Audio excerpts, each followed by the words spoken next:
90 mil gerações atrás, em algum lugar do continente africano, um grupo de criaturas bípedes acordou para um amanhecer diferente. O céu estava cinza. O vento carregava um frio que não deveria existir naquela latitude.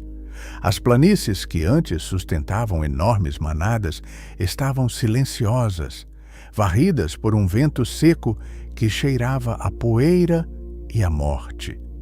O grupo era pequeno, menor do que na semana passada, e o riacho onde bebiam havia dias estava completamente seco. Isso não era um dia ruim, era o começo do fim de quase tudo. Não havia como saber que esses poucos indivíduos carregavam nos seus genes toda a aposta da continuidade da linhagem humana. Não havia como saber que nos próximos 100 mil anos, cada geração nasceria e morreria numa faca sobre o abismo da extinção total. Antes de continuar, me conta nos comentários de onde você está assistindo isso? Que horas são aí?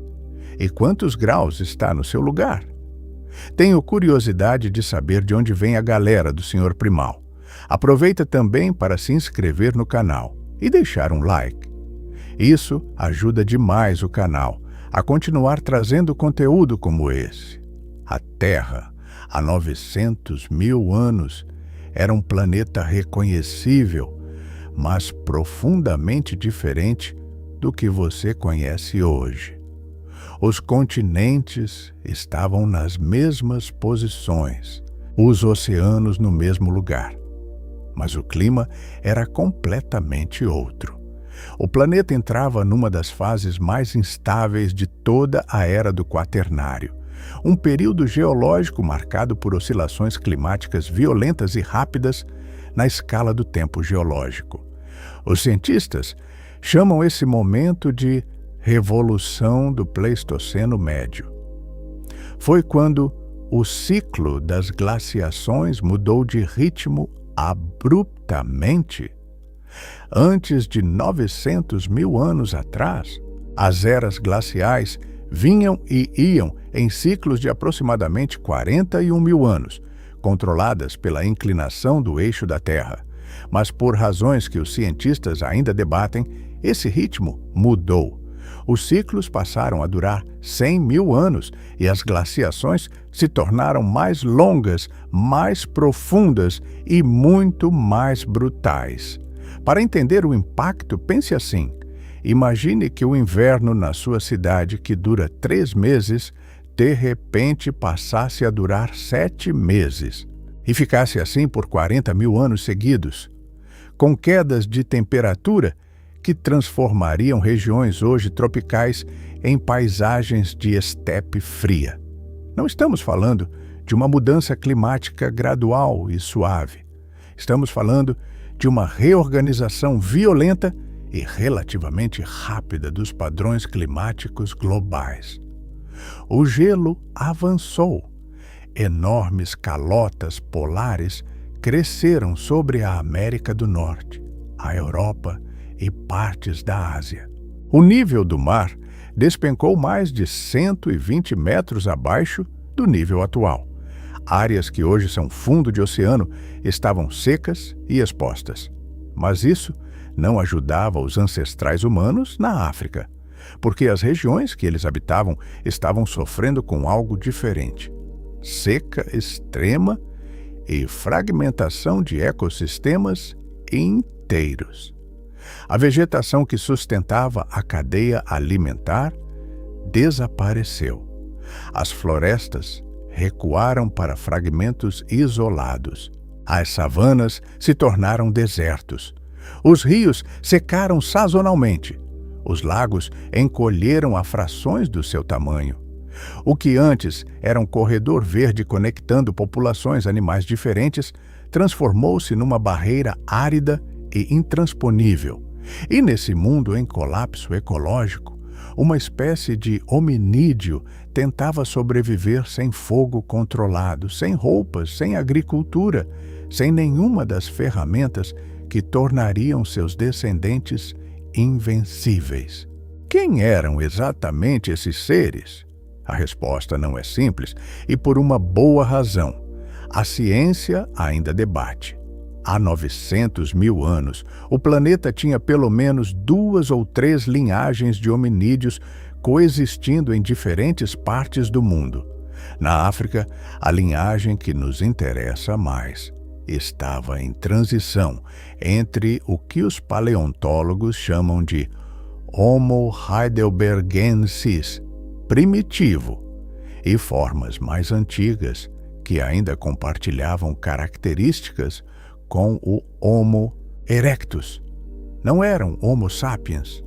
Você não reconheceria esses seres como humanos se os encontrasse hoje. A fronte era baixa e recuada, com uma crista óssea proeminente acima das órbitas oculares. A mandíbula era robusta, sem o queixo saliente que caracteriza nossa espécie. O crânio era menor que o seu, com volume cerebral estimado entre 700 e 900 centímetros cúbicos, comparado aos seus 1.300 centímetros cúbicos. Mas eles andavam eretos, fabricavam ferramentas de pedra e viviam em grupos sociais. A tecnologia disponível era a olduvaiense, ou a primitiva acheulense, pedras lascadas em formatos básicos como os bifaces, ferramentas em forma de lágrima que serviam para cortar, raspar e golpear.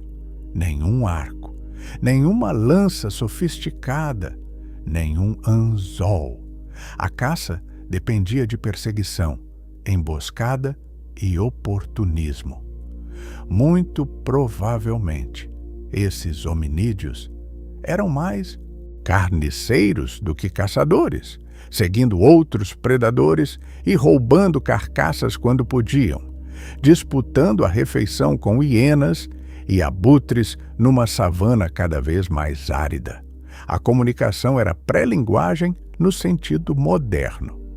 Possivelmente existia alguma forma de vocalização complexa, com gritos de significados específicos e gesticulação elaborada, mas não a linguagem articulada e simbólica que você usa agora.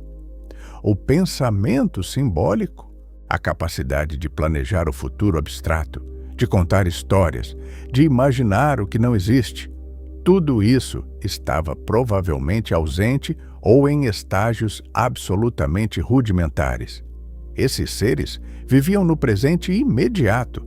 Eles dormiam em locais protegidos, abrigos rochosos, margens de rios com vegetação densa.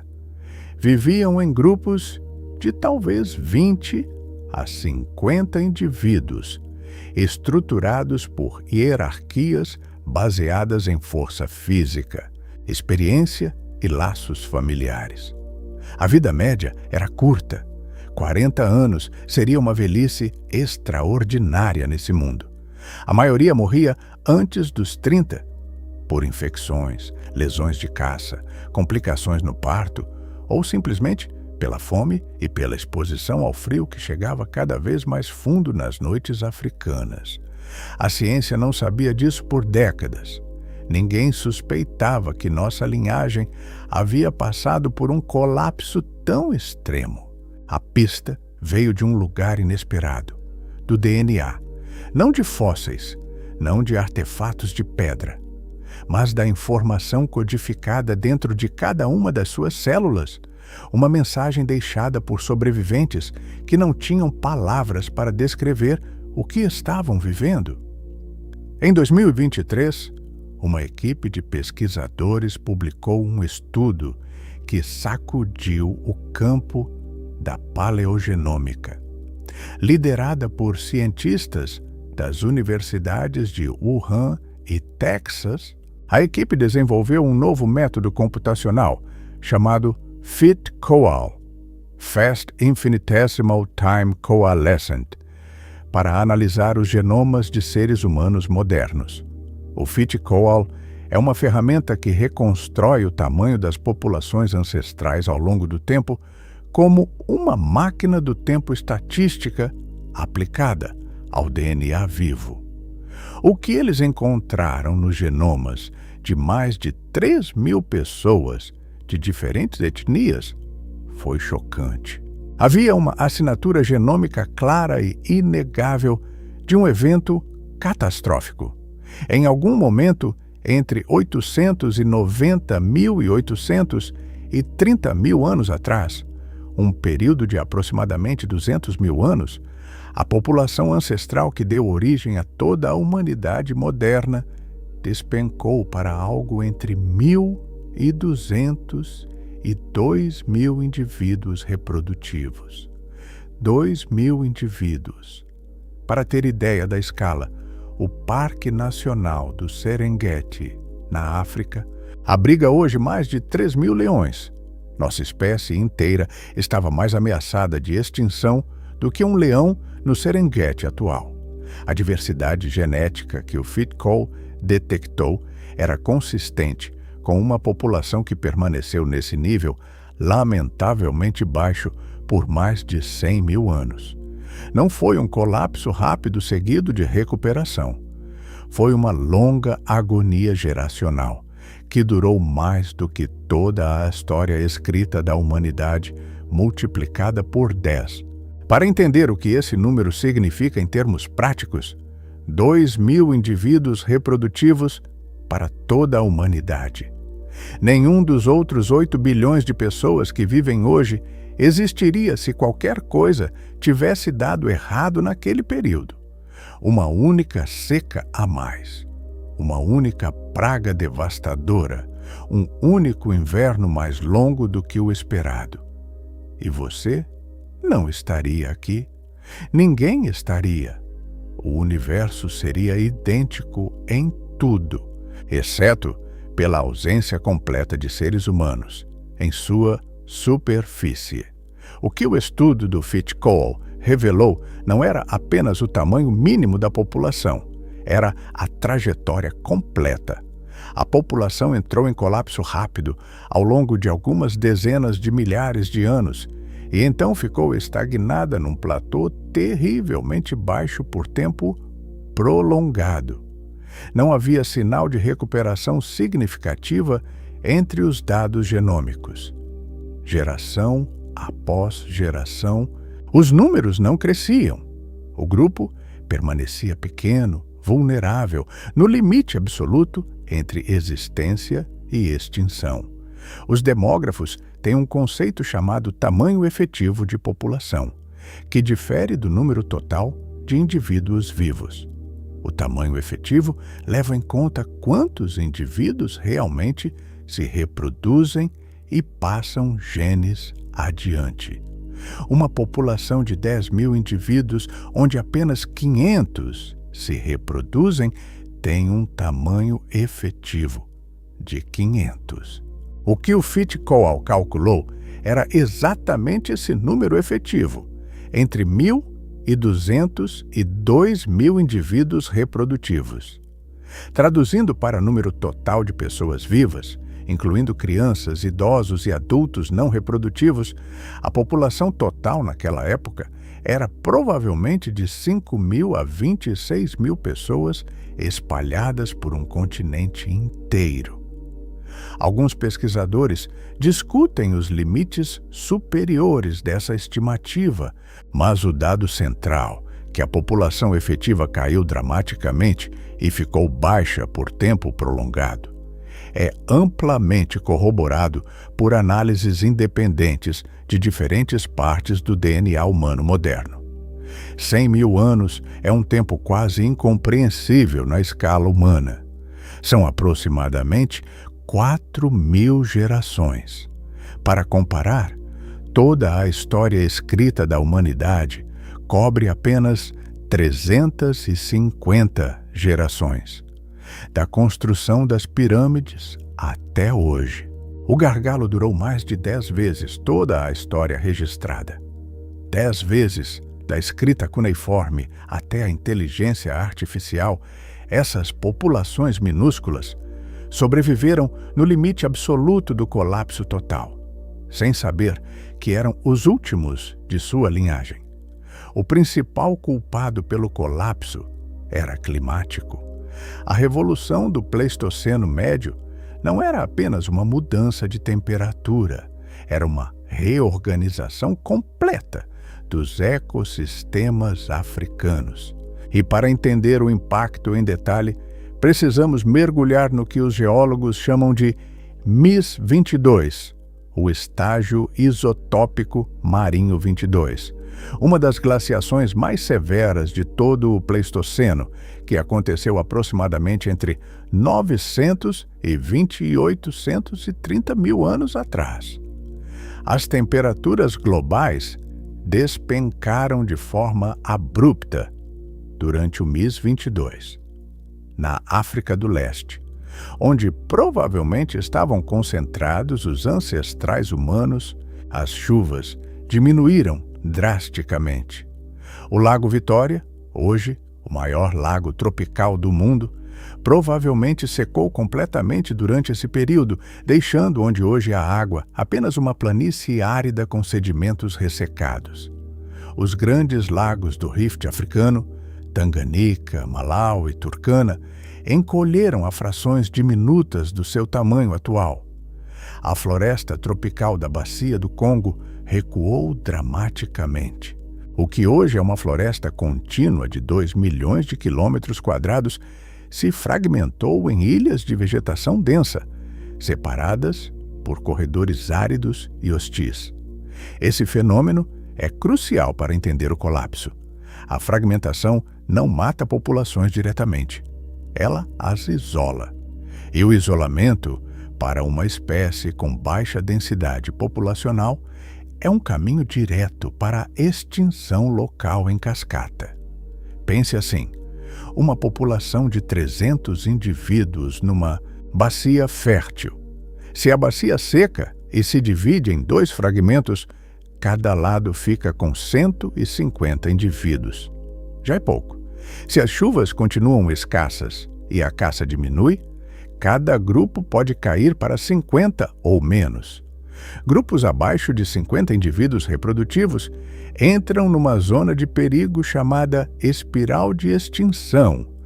A consanguinidade aumenta, a diversidade genética cai, a resistência a doenças diminui e qualquer choque adicional, mais seca, uma epidemia, um predador, pode apagar o grupo completamente. A paleoecologia sugere que pelo menos 3 fenômenos climáticos se sobrepuseram nesse período: resfriamento global, aridificação regional e aumento radical da variabilidade. Isso significa que não era apenas mais frio e mais seco, era também mais imprevisível. Chuvas intensas, seguidas de secas prolongadas. Inundações seguidas de desertos em questão de décadas. A instabilidade era, em si mesma, tão devastadora quanto o frio. É um hominídeo sem capacidade de armazenar comida, sem roupas adequadas, sem previsão climática. Não tinha como se planejar para esse caos permanente. A mudança climática não matava os hominídeos diretamente com frio ou seca. Ela matava quebrando a cadeia alimentar. E aqui está o mecanismo que os pesquisadores consideram o mais letal de todos: o colapso progressivo dos mega-herbívoros africanos. Há 900 mil anos, a África sustentava uma fauna de grandes herbívoros muito mais diversa do que a atual. Formas extintas de elefantes, hipopótamos gigantes, búfalos com chifres de 2 metros de envergadura, cavalos e rinocerontes em variedades que hoje não existem mais. Essa biomassa herbívora enorme alimentava tanto os predadores topo, felídeos dente de sabre, hienas gigantes, grandes canídeos extintos, quanto os hominídeos carniceiros que dependiam de carcaças para garantir sua proteína animal. Quando o clima secou e a vegetação encolheu, os herbívoros foram os primeiros a colapsar. Grandes herbívoros têm ciclos reprodutivos muito longos. Um elefante Leva 20 anos para criar um filhote até a maturidade reprodutiva. Quando as pastagens desaparecem, as populações de herbívoros colapsam rapidamente e se recuperam com extrema lentidão. E quando os herbívoros somem, as carcaças somem com eles. E sem carcaças, os hominídeos carniceiros passam fome. A competição com outros carnívoros e carniceiros também se intensificava nesse ambiente de escassez crescente. Num ecossistema próspero, há carcaças suficientes para múltiplos competidores. Num ecossistema em colapso, cada carcaça é um recurso disputado com violência extrema. Hienas, abutres, grandes felídeos e hominídeos, todos lutando para sobreviver com uma fração dos recursos antes disponíveis. Os menores e menos armados desse grupo tinham as chances mais pobres. A dieta desses ancestrais nossos devia incluir raízes, tubérculos, folhas, insetos, larvas, pequenos répteis, roedores, ovos, tudo o que fosse possível coletar e consumir. A coleta de vegetais provavelmente aumentou sua importância relativa à medida que a proteína animal ficava mais rara e difícil de obter. Mas mesmo os recursos vegetais dependem de chuva regular, e a chuva havia sumido. O ambiente não oferecia fallback confiável em nenhuma direção. Se você chegou até aqui, você está assistindo um dos vídeos mais densos que o Sr. Primal já produziu. Isso significa que você é exatamente o tipo de espectador que faz esse canal valer a pena existir. Se você ainda não se inscreveu, faz isso agora. E deixa um like também. E me conta nos comentários, você já sabia que nossa espécie quase desapareceu completamente? Isso te surpreendeu? Porque ainda tem muito mais para revelar sobre essa história. O gargalo não era apenas demográfico, era profundamente genético. E aqui está onde a história fica ainda mais fascinante. Durante os 100 mil anos em que a população permaneceu minúscula, algo extraordinário acontecia silenciosamente no DNA dessa população. Uma limpeza forçada de diversidade genética, por um processo que os geneticistas chamam de deriva genética, operando sem parar em cada geração. Cada vez que uma população é pequena por muitas gerações, ela perde variantes genéticas raras por acaso, não por seleção natural. Imagine um baralho de 52 cartas. Se você embaralha e tira aleatoriamente 20 cartas, é provável que algumas cartas raras, os 4 ases, não apareçam. Com o tempo, em gerações sucessivas, as variantes raras são eliminadas simplesmente pela probabilidade estatística da amostragem pequena. Elas desaparecem sem deixar rastro, sem nenhuma razão evolutiva, apenas por azar. Isso é exatamente o que aconteceu com nossos ancestrais. A diversidade genética humana moderna é extraordinariamente baixa, comparada a outros grandes primatas. Os chimpanzés, com uma população total de apenas 200 mil indivíduos, uma fração dos 8 bilhões de humanos, têm mais diversidade genética do que toda a humanidade combinada. Isso não é uma coincidência ou uma anomalia. É a assinatura direta do colapso de 900 mil anos atrás, impressa no DNA de cada pessoa viva. A homozigosidade, ter 2 cópias idênticas de uma variante genética, aumentou significativamente durante o gargalo. O que isso significa na prática? Variantes recessivas, deletérias, que normalmente ficam escondidas atrás de cópias funcionais dominantes, começaram a se expressar com mais frequência. Doenças genéticas que hoje são raras eram provavelmente mais comuns nessas populações pequenas e consanguíneas. A resistência a certas doenças infecciosas provavelmente caiu. O sistema imune ficou com menos ferramentas diversas para reconhecer e combater novos patógenos. Mas a deriva genética não traz apenas perdas. Ela também pode fixar variantes novas e tornar universais alelos que antes eram raros.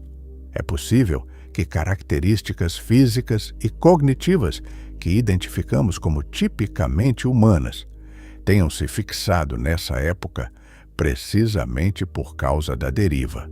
Não porque eram fortemente selecionadas, mas porque o acaso as tornou universais nessa pequena população. O que hoje parece ser uma característica universal da espécie pode ser um acidente de sobrevivência. Enquanto os genes se reorganizavam silenciosamente nas células, as pessoas viviam. E a pergunta que nenhum fóssil responde completamente é: como era esse cotidiano? Como uma família de hominídeos sobrevivia num mundo em colapso ecológico? Os abrigos mais prováveis eram paredões rochosos com entradas protegidas, que ofereciam proteção contra o vento e permitiam observar a paisagem. Sítios arqueológicos como a caverna de Wonderwerk, na África do Sul, mostram ocupação humana contínua por mais de 1 milhão de anos. O fogo já existia como conceito nessa época. Evidências da caverna de Wonderwerk sugerem uso controlado de fogo há mais de 1 milhão de anos. Mas a questão é se esses hominídeos conseguiam produzir fogo ativamente ou apenas mantê-lo quando o encontravam. A produção intencional de fogo, friccionando madeira ou batendo pederneiras, é cognitivamente mais complexa do que parece. Manter um fogo vivo, carregar brasas na migração, protegê-las da chuva, exigia planejamento e cooperação social sofisticada. A estrutura social provavelmente era baseada em grupos de fissão-fusão, como observamos em chimpanzés e em caçadores-coletores modernos. O grupo grande se dividia em subgrupos menores para explorar territórios diferentes durante a escassez e se reunia quando havia abundância ou ameaça externa. Essa flexibilidade social era uma vantagem adaptativa crucial. Permitia explorar recursos dispersos sem sobrecarregar um único ponto, distribuindo o risco de colapso local entre múltiplos subgrupos. Os idosos desses grupos, aqueles que chegavam aos 35 ou 40 anos, o que era excepcional, eram repositórios de memória ecológica preciosa. Sabiam onde havia água quando tudo secava, conheciam as rotas de migração dos animais ao longo das décadas, reconheciam plantas comestíveis e plantas venenosas, lembravam das últimas grandes secas e de como o grupo havia sobrevivido. A morte de um ancião não era apenas uma tragédia pessoal, era a perda de uma biblioteca inteira de conhecimento de sobrevivência que não existia em nenhuma outra forma. Um aspecto frequentemente subestimado da sobrevivência nessa época era o perigo constante de predação. Os hominídeos de 900 mil anos atrás não eram os predadores topo que imaginamos. Eles eram presas em potencial de uma galeria impressionante de carnívoros extintos de grande porte, muitos dos quais especializados em caçar primatas. O Dinofeliz, um felídeo extinto do tamanho de um leopardo grande, provavelmente especializou-se em caçar hominídeos. A análise de sítios arqueológicos africanos encontrou crânios de australopitecos e hominídeos primitivos com marcas de garras e dentes de felídeos, evidências diretas de predação regular. Não eram predadores que tinham medo de atacar hominídeos. Pelo contrário, um hominídeo sem fogo, sem lança, em grupo pequeno, era uma presa relativamente fácil comparada a um búfalo ou uma zebra que podia fugir rapidamente. A assimetria física era total. O Pachyrhocutta, uma hiena gigante extinta com mais de 100 quilos e mandíbulas capazes de triturar ossos de elefante, era outro competidor e predador potencial de hominídeos. Crocodilos de grande porte patrulhavam as margens de rios e lagos. Serpentes constritoras enormes viviam nas florestas. Mesmo herbívoros como búfalos primitivos e rinocerontes podiam matar um hominídeo sem dificuldade, caso se sentissem ameaçados ou encurralados. A resposta adaptativa a toda essa pressão de predação provavelmente moldou aspectos da cognição humana que ainda carregamos hoje. O medo do escuro, praticamente universal na espécie humana, provavelmente foi selecionado nesse período, quando a noite significava invisibilidade total para os predadores noturnos e vulnerabilidade máxima para os hominídeos sem visão noturna adequada. O instinto de verificar o ambiente ao entrar num espaço fechado. A hipervigilância em ambientes com vegetação densa. Todos esses reflexos são heranças diretas desse período. Os hominídeos responderam à pressão de predação com estratégias coletivas. Vigilância constante em grupo, alarmes vocais complexos e diferenciados, coordenação na defesa contra ameaças.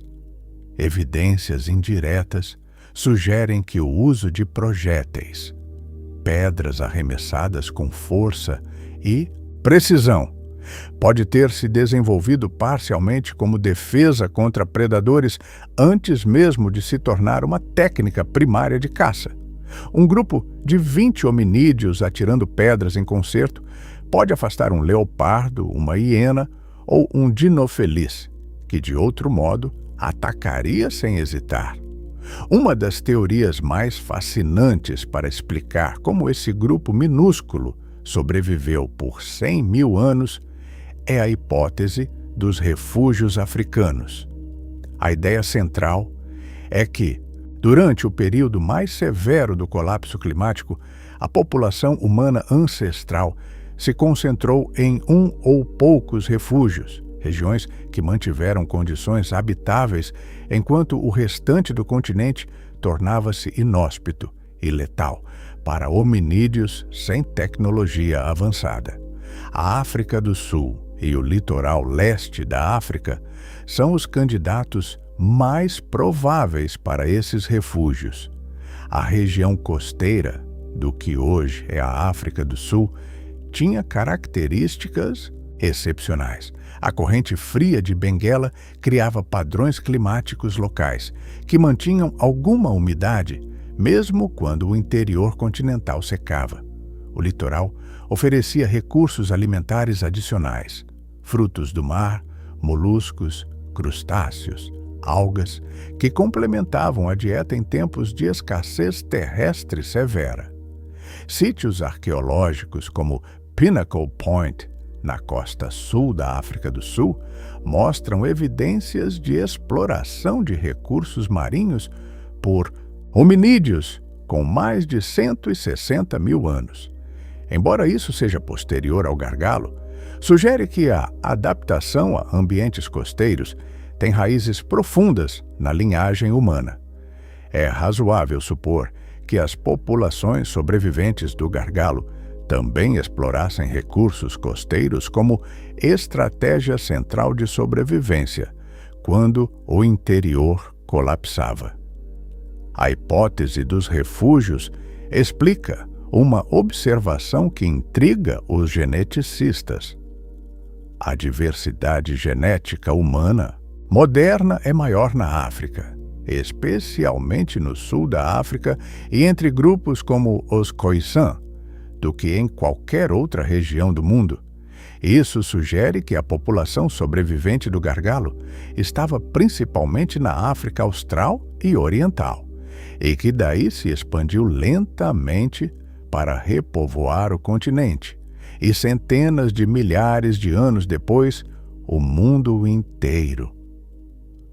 O isolamento geográfico dos refúgios também pode ter funcionado como acelerador evolutivo. Quando uma população pequena fica isolada numa região com pressões seletivas específicas, dieta diferente, clima diferente, patógenos diferentes, a evolução age mais rápido do que em populações grandes e contínuas. Alelos que antes eram neutros podem se tornar vantajosos. Características que diferenciavam indivíduos podem ser selecionadas com mais força.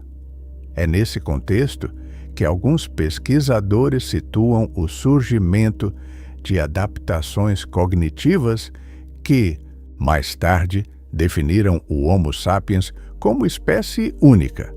O gargalo de 900 mil anos atrás não é história antiga apenas no sentido temporal. Ele está literalmente dentro de você agora, codificado em cada célula do seu corpo. E essa herança genética molda aspectos da sua biologia de formas que você provavelmente nunca considerou. A primeira e mais óbvia herança é a baixa diversidade genética. Todos os humanos modernos compartilham aproximadamente 99,9% do seu DNA.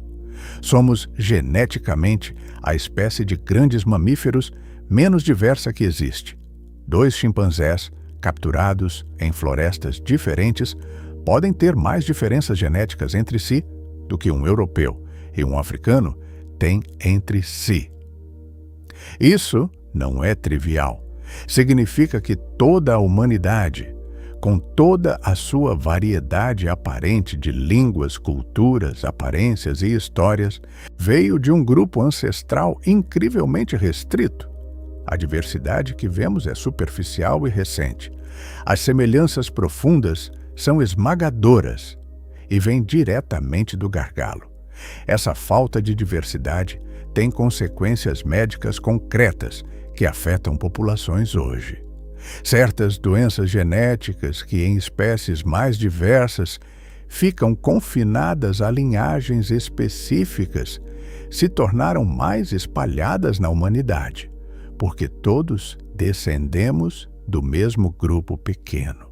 A predisposição a certas condições cardíacas, metabólicas e imunológicas que hoje vemos como doenças humanas pode parcialmente refletir variantes genéticas que sobreviveram ao gargalo por acidente de deriva, não porque tinham vantagem adaptativa, mas simplesmente porque estavam no DNA dos sobreviventes por acaso. A análise genômica sugere que, durante ou logo após o gargalo, podem ter ocorrido rearranjos genéticos que contribuíram para o surgimento da anatomia e talvez da cognição do Homo sapiens. A variação no gene FOXP2, associado à linguagem e às capacidades de aprendizado motor complexo, mostra sinais de seleção positiva em algum ponto da linhagem humana.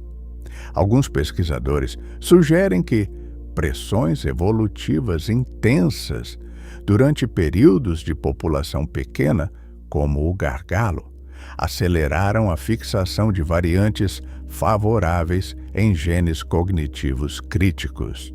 O lado mais sombrio do gargalo é o que foi perdido para sempre. Cada linhagem que desapareceu naqueles 100 mil anos levou com ela variantes genéticas únicas, combinações de alelos que nunca mais existirão em nenhum lugar do universo. A diversidade genética é como uma biblioteca. Cada livro perdido é um livro perdido para sempre. E nesse período, incêndios imensos varreram a biblioteca sem deixar catálogo do que havia sido destruído. Os paleogeneticistas estimam que, antes do gargalo, a população ancestral humana tinha uma diversidade genética compatível com uma espécie de grande primata de sucesso médio. Depois do gargalo, essa diversidade foi reduzida em mais de 60%. 60% de toda a variação genética de uma linhagem de hominídeos foi apagada em 100 mil anos. É impossível saber o que estava nessa diversidade perdida. Que variantes de resistência imunológica, que capacidades cognitivas, que características físicas existiam nas linhagens extintas. Há também uma dimensão cultural nessa perda que frequentemente é ignorada. Se os hominídeos de 900 mil anos atrás tinham alguma forma de conhecimento cultural acumulado, rotas de migração memorizadas, técnicas de processamento de alimentos, estratégias de caça, conhecimentos de plantas medicinais primitivos. Cada grupo que se extinguiu levou esse conhecimento consigo irrecuperavelmente. O conhecimento não estava armazenado em escrita, não estava em ferramentas duráveis. Estava apenas na memória de pessoas que morreram sem transmitir o que sabiam. O período do gargalo não era apenas uma fase de sobrevivência passiva. Era possivelmente o cadinho onde nossa espécie foi forjada. Quando populações ficam isoladas por longos períodos, a evolução tende a divergir. E há evidências genômicas de que algo importante aconteceu durante esse isolamento. O estudo do Fitch-Coal identificou um sinal intrigante. Evidências de que, durante ou logo após o período de população mínima, pode ter ocorrido uma fusão entre duas linhagens de hominídeos que haviam ficado separadas por tempo suficiente para divergir geneticamente. Em outras palavras, o colapso populacional pode ter precedido ou coincidido com um evento de hibridação, duas populações isoladas que se encontraram novamente quando as condições melhoraram. Esse tipo de evento, isolamento seguido de recontato e cruzamento, é um mecanismo poderoso de evolução. Ele cria combinações genéticas novas que nenhuma das populações isoladas tinha por si só. É como embaralhar dois baralhos diferentes. A combinação resultante pode ter propriedades que nenhum dos baralhos originais possuía individualmente. Esse evento de recontato pode ser a chave para entender o surgimento posterior, tanto dos neandertais, quanto dos denisovanos, quanto do Homo sapiens. As três linhagens compartilham um ancestral comum que viveu exatamente nesse período, o chamado Ghost Lineage, ou linhagem fantasma, que deixou marcas no DNA das três espécies, mas não tem fósseis identificados. É possível que esse ancestral tenha sido o produto direto do gargalo, um grupo pequeno e geneticamente reorganizado que, quando as condições melhoraram, expandiu e divergiu em três linhagens distintas. Por quanto tempo a população ficou nesse nível perigosamente baixo? O Fitch-Coal sugere que o período crítico durou de 900 mil a 830 mil anos atrás. Aproximadamente 70 mil anos no nível mais baixo, com recuperação gradual, começando depois disso. A resposta mais provável para o início da recuperação é, novamente, climática. As glaciações do Pleistoceno não eram permanentes, oscilavam. Após o MIS 22, o período mais severo, o clima começou a melhorar, ainda que de forma irregular e lenta. As chuvas voltaram a algumas regiões. Os lagos africanos começaram a encher novamente, lentamente, sazonalmente no início. As florestas recolonizaram áreas que haviam virado estepe. Com a vegetação voltando, os herbívoros também voltaram, e com eles as carcaças e as oportunidades de caça. Mas a recuperação não foi apenas passiva.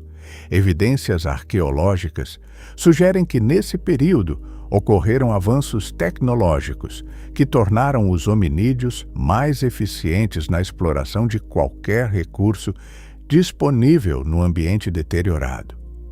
A tecnologia acheulense, com seus bifaces bem trabalhados, permite cortar e processar carcaças muito mais eficientemente do que as ferramentas olduvaienses mais simples.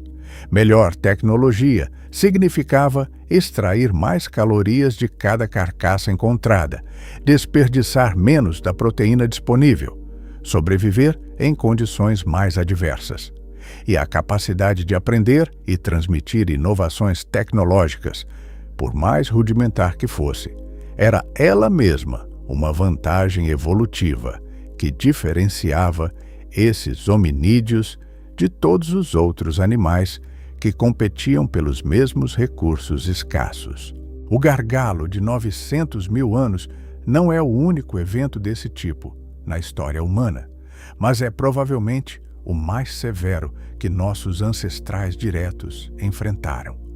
O gargalo da saída da África, há aproximadamente 65 mil a 70 mil anos, quando o Homo sapiens saiu da África em pequenos grupos para colonizar o resto do mundo, também reduziu a diversidade genética das populações não africanas. Mas as populações que saíram eram da ordem de dezenas de milhares de indivíduos, não de 2.000. E o período de população reduzida foi muito mais curto. A erupção do vulcão Toba, há 74 mil anos, é frequentemente citada como um potencial gargalo genético para o Homo sapiens moderno. A erupção, a maior dos últimos 2 milhões de anos, lançou centenas de quilômetros cúbicos de cinzas na atmosfera e causou um inverno vulcânico global que durou anos. Alguns pesquisadores argumentam que reduziu a população humana a apenas 10 mil ou 15 mil indivíduos. Mas as evidências são debatidas. Sítios arqueológicos continuam antes e depois do Toba, sem grandes descontinuidades em várias regiões. O gargalo de 900 mil anos tem uma assinatura genômica muito mais clara. Na vida selvagem, gargalos similares moldaram a história de espécies que conhecemos hoje. O guepardo é o exemplo mais extremo. Análises de DNA mostram que quaisquer 2 guepardos no mundo são geneticamente quase idênticos, resultado de um ou mais gargalos extremos no Pleistoceno. A consequência prática é que os guepardos são hoje extremamente vulneráveis a vírus. Quando um patógeno encontra uma população geneticamente uniforme, ele pode varrer todos os indivíduos de uma vez, porque todos têm as mesmas vulnerabilidades imunológicas. Nós escapamos dessa armadilha por uma margem estreita. Espero que você esteja curtindo essa jornada até o passado mais profundo da nossa própria história. O Senhor Primal existe para trazer esse tipo de conteúdo, denso, honesto, sobre o que a ciência sabe e o que ela ainda debate. Se você ainda não se inscreveu, clica no botão agora e ativa o sininho. E me conta nos comentários, qual parte dessa história mais te impressionou? O tamanho ridiculamente pequeno da população sobrevivente? A duração do colapso? Ou a ideia de que toda a diversidade humana passou por esse funil antes de chegar até você? O nível tecnológico dos hominídeos que sobreviveram ao gargalo era o que os arqueólogos chamam de modo 2, a tecnologia arreolense. Mas a história da sobrevivência não é apenas de pedras lascadas. Era também de comportamento, de estratégia, de flexibilidade cognitiva. Os biólogos comportamentais distinguem entre espécies especialistas, que dependem de um único tipo de recurso ou habitat, e espécies generalistas, que exploram uma variedade ampla. Especialistas morrem quando seu nicho colapsa. Generalistas sobrevivem porque têm alternativas. A dieta omnívora dos hominídeos era um trunfo evolutivo enorme. Um hominídeo de 900 mil anos atrás podia comer raízes, tubérculos, frutas, folhas jovens, insetos e suas larvas, ovos de répteis e aves, pequenos mamíferos, lagartos, cobras, peixes capturados à mão, moluscos costeiros, mel, fungos comestíveis. Nenhum predador especializado, o leopardo, o leão, o dinófeles, tinha essa flexibilidade dietética. Quando a presa principal sumia, o predador especializado morria. Quando qualquer fonte de alimento sumia, o hominídeo encontrava outra. A plasticidade comportamental, a capacidade de adaptar. O comportamento radicalmente à situação era outro diferencial fundamental. Evidências de sítios arqueológicos mostram que esses hominídeos exploravam recursos muito diferentes em resposta à disponibilidade sazonal. Na estação seca, mais caça e carniça. Na estação chuvosa, mais coleta de vegetais. No litoral, frutos do mar. Nas margens de lago, pesca rudimentar. Essa versatilidade tinha que ser aprendida e transmitida entre gerações. Não era apenas instinto programado, era conhecimento cultural, por mais primitivo que fosse. A África de 900 mil anos atrás não era apenas mais fria e mais seca. Era habitada por uma fauna de mega-herbívoros que tornaria o Serengeti atual parecer quase anêmico em comparação. O Civatherium malrusium era uma espécie de girafa, com chifres em formato de ossicones largos, de porte muito maior do que as girafas modernas, habitando florestas abertas. O Pelorovis, um búfalo extinto com chifres que podiam atingir 2 metros de ponta a ponta, pastava em vastas savanas em manadas numerosas. O Hippopotamus gorgops, com olhos em pedúnculos elevados que lhe permitiam ver, enquanto quase totalmente submerso, dominava os rios e lagos africanos. O Elephas rex, um elefante africano extinto, consideravelmente maior do que o elefante africano moderno, migrava em grandes manadas por planícies que hoje são áridas. Essa megafauna representava uma biomassa enorme, tanto uma fonte potencial de carniça para os hominídeos, quanto um perigo constante de morte por traumatismo em qualquer encontro que desse errado. As espécies predadoras que dependiam dessa megafauna eram formidáveis. O Machairodus, um felídeo dente de sabre de grande porte, e o Megantherium, de tamanho similar a um tigre, estavam presentes na África desse período. Esses animais não tinham inibição em atacar hominídeos. As marcas de dentes em ossos de hominídeos primitivos, encontradas em várias cavernas africanas, testificam que esse encontro acontecia com frequência suficiente para deixar registro arqueológico. A violência não era um fenômeno humano nesse ecossistema. Era a condição de fundo permanente do mundo. Para tornar essa história ainda mais concreta, vale tentar uma reconstituição hipotética do que pode ter sido a experiência vivida durante o pico do gargalo, nos momentos de menor população. Imagine uma população de 2.500 indivíduos reprodutivos, distribuídos em grupos de 20 a 50 pessoas cada, espalhados por uma área de talvez 1 milhão de quilômetros quadrados. Uma densidade ultrabaixa de menos de um indivíduo por 400 quilômetros quadrados. Grupos vizinhos talvez estivessem separados por centenas de quilômetros de terra hostil. O contato entre grupos era raro, talvez uma vez por geração, quando o território se contraía ainda mais na estação seca e grupos diferentes se encontravam numa das últimas fontes de água funcionando. Esses encontros eram provavelmente tensos, carregados de ambiguidade.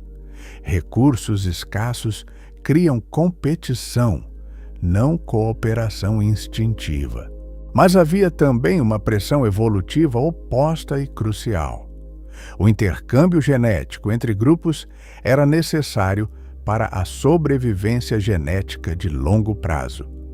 Grupos que eram totalmente endogâmicos, que nunca se cruzavam com forasteiros, acumulavam defeitos genéticos rapidamente e tendiam à extinção local em poucas gerações. Grupos que conseguiam incorporar indivíduos de outros grupos mantinham a variabilidade genética mínima necessária para a sobrevivência coletiva. Os comportamentos que facilitavam esse intercâmbio, trocas de parceiros entre grupos, rituais de encontro, trocas de recursos, eram selecionados nesse período com força crescente. A tendência humana de criar redes de reciprocidade com grupos externos, de estabelecer alianças e trocas com estranhos, de ver o outro como potencial parceiro e não apenas como ameaça, pode ter raízes profundas nessa pressão evolutiva de 900 mil anos atrás. Somos uma espécie que comercia, que forma alianças, além do clã imediato, que cria redes sociais que transcendem o grupo de origem. E essa predisposição pode ter sido, literalmente, o mecanismo que nos salvou da extinção total, quando todo o resto estava falhando.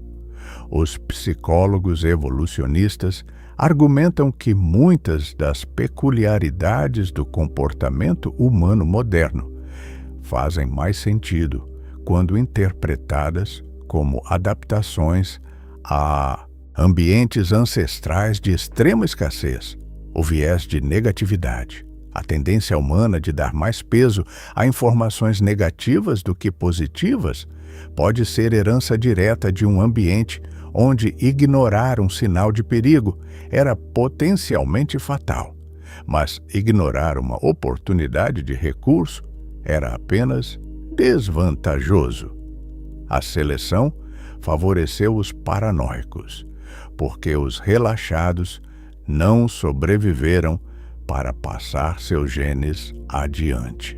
A aversão à perda, o fato bem documentado de que humanos sentem a dor de perder algo com muito mais intensidade do que o prazer de ganhar algo equivalente, também faz sentido num contexto de escassez extrema.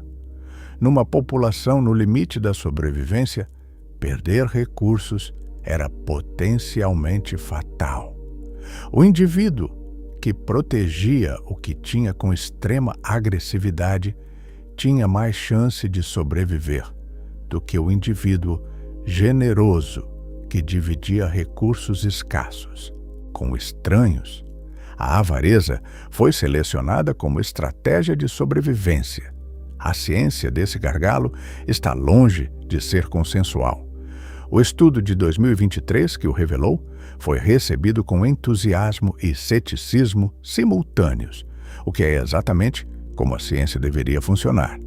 A principal crítica ao fit call vem de paleogeneticistas, que argumentam que o método pode estar confundindo dois fenômenos diferentes: um gargalo genuíno de tamanho populacional com Um episódio de estruturação populacional.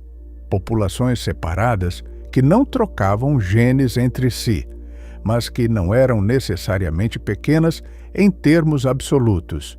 Um sinal de estruturação severa pode se parecer com um gargalo nos modelos matemáticos, mas teria causas e implicações completamente diferentes para nossa história evolutiva. Os autores do Fitch-Coall responderam a essa crítica com análises adicionais, mostrando que seus modelos distinguem entre os dois cenários. Mas o debate continua ativo e outros grupos de pesquisa estão trabalhando com métodos independentes para verificar ou contestar as conclusões originais. É ciência em andamento, não história definitiva escrita em pedra. Outra questão aberta é o papel exato das mudanças climáticas versus outros fatores causais. Alguns pesquisadores enfatizam que o gargalo pode ter sido precipitado não apenas pelo clima, mas por doenças, uma pandemia de algum patógeno varrendo populações de hominídeos já fragilizadas pela escassez de alimentos. Populações pequenas e geneticamente similares são especialmente vulneráveis a patógenos específicos, porque um vírus que mata alguns pode matar todos, quando todos compartilham as mesmas vulnerabilidades imunológicas. É uma hipótese difícil de testar com os dados disponíveis, mas biologicamente plausível. A paleogenômica está evoluindo rapidamente. A capacidade de extrair e sequenciar DNA de fósseis com centenas de milhares de anos está melhorando todo ano. É possível, talvez provável, que na próxima década os pesquisadores consigam recuperar DNA de fósseis de exatamente este período e testar diretamente as hipóteses sobre o gargalo. Isso transformaria o que hoje é inferência estatística em evidência direta, permitindo verificar se realmente havia hibridação, qual era a estrutura populacional real e o que aconteceu geneticamente durante aqueles 100 mil anos críticos. A análise de haplótipos, grupos de variantes genéticas que tendem a ser herdadas juntas, revela padrões consistentes com um ancestral comum recente para toda a humanidade. Esse fenômeno é chamado de coalescência genética e é central para toda a paleogenômica. Imagine cada variante genética como uma árvore genealógica que remonta ao passado. Quanto mais longe você vai, mais os ramos se unem, convergindo em ancestrais compartilhados. Para a maioria dos genes humanos, os ancestrais mais antigos convergem em períodos que coincidem exatamente com o gargalo identificado pelo Fitch-Coall. A análise do cromossomo Ian-Alpha, transmitido exclusivamente de pai para filho, e do DNA mitocondrial, transmitido exclusivamente de mãe para filho, oferece perspectivas complementares fascinantes. O chamado Adão cromossômico, o ancestral masculino mais recente de todos os humanos vivos pelo cromossomo Y, viveu há aproximadamente 200 mil a 340 mil anos. A chamada Eva mitocondrial viveu há aproximadamente 150 mil anos. Esses não eram os únicos humanos vivos nessas épocas. Eram simplesmente os indivíduos cujas linhagens tiveram a sorte de sobreviver sem interrupção até hoje. O que o gargalo de 900 mil anos fez foi estreitar o funil por onde todas essas linhagens tinham que passar antes de chegar a esses ancestrais mais recentes. Cada linhagem que desapareceu no gargalo era uma linhagem que não chegou ao Adão cromossômico ou à Eva mitocondrial. O que chegou até nós é o resíduo final do que sobreviveu ao colapso mais extremo de toda a nossa história evolutiva. Cada pessoa viva hoje é descendente direta desse resíduo improvável. A pergunta mais especulativa, mas talvez a mais intrigante, é o que teria acontecido se o último grupo tivesse morrido. Se nossa linhagem tivesse se extinguido há 900 mil anos, nenhum Homo sapiens teria existido. Mas a Terra não ficaria sem hominídeos. O Homo erectus ainda existia na Ásia e provavelmente continuaria por mais tempo. Populações de Homo erectus sobreviveram em Java até aproximadamente 100 mil anos atrás.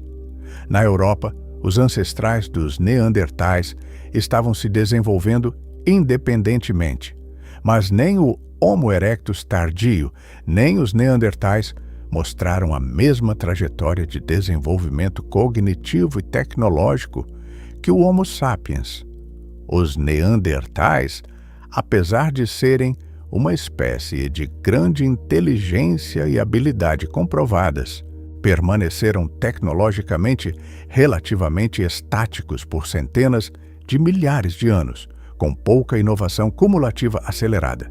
Não há evidências convincentes de que os Neandertais teriam desenvolvido agricultura, cidades, escrita ou tecnologia digital, ao menos não nas centenas de milhares de anos em que existiram 100 Homo sapiens ao redor para impulsionar a competição. O que parece ter feito o Homo sapiens singular era alguma capacidade cognitiva de acumulação cultural cumulativa que os outros hominídeos não desenvolveram ao mesmo nível. E essa capacidade pode ter surgido, pelo menos em parte, das pressões evolutivas extremas do gargalo. Um cérebro selecionado para flexibilidade máxima em condições de extrema adversidade e imprevisibilidade pode ter desenvolvido capacidades que um cérebro selecionado em condições mais estáveis nunca precisaria desenvolver. A necessidade foi a mãe não apenas da invenção, foi a mãe do inventor.